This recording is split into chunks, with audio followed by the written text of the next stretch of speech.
மதுரை மாவட்டத்தில் உரிய பாதுகாப்பு, உரிய பார்வையாளர் வசதி அந்த வகையில் எதிர்பார்த்துக் கொண்டிருக்கிறோம். சரியாக முறையாக நடக்க வேண்டும். கிராம மக்கள் பார்வையாளர்கள் அதிகமான பாதுகாப்பு என்ற கருவியில் அதிகமான கட்டுப்பாடுகளை விதிக்கிறார்.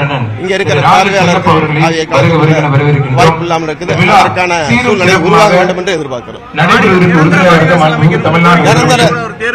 நிரந்தர வாடிவாசல் அமைப்பதற்கான சட்டமன்ற கிராம மக்கள் ஒரு உரிய சூழ்நிலை அனைவருடைய ஒப்புதலோடு அது நடைபெற வேண்டும். அந்த அனைவருடைய ஒப்புதல் கிடைக்கிற போது கண்டிப்பாக உரிய இடத்தில் வாடிவாசல் ஏனென்றால் அவனியாபுரத்தை விட்டு தூரமான இடத்தில் நடப்பது அது கால சூழ்நிலைக்கு ஒவ்வாதது. இந்த நகரத்துக்குள்ளேயே இந்த அவனியாபுரம் பேரூராட்சிக்குள்ள இன்றைக்கு மாநகராட்சி வருகின்ற பகுதிக்குள்ளே ஒரு குறிப்பிட்ட இடம் கிடைக்குமானால் அது கண்டிப்பாக அது இந்த வாடிவாசல் நிரந்தர வாடிவாசல் கட்டப்படும்.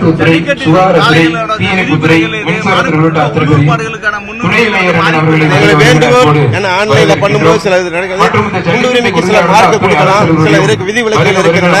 அந்த விதி விலக்குகளை இந்த அரசு வருவாய் நிர்வாகம் கைக்கு வைக்கணும். அதோடு மட்டுமல்லாமல் இந்த விளையாட்டு வீரர் மாடு பிடிக்கும் வீரர்களுக்கு மாத ஊக்கத்தொகை அளிக்க வேண்டும் என்று ஏற்கனவே வேண்டுகோள் கொடுத்தோம்.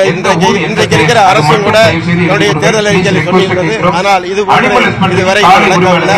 வரும் ஆண்டில் கண்டிப்பாக இந்த மாடு பிடிக்கிற இளைஞர்களுக்கு உரிய ஊக்கத்தை மாத ஊக்கத்தொகையும் அதோடு மட்டுமல்லாமல் மாடு வளர்க்கிற குடும்பத்தினருக்கு உரிய ஊக்கத்தொகையை வளர்ப்பதற்கு வரும் வெற்றி அரசு அதிமுக அரசு எடப்பாடி தலைமையிலான அரசு ஏற்பாடு செய்யும் என்ற உறுதியை நாங்கள் அளிக்கிறோம்.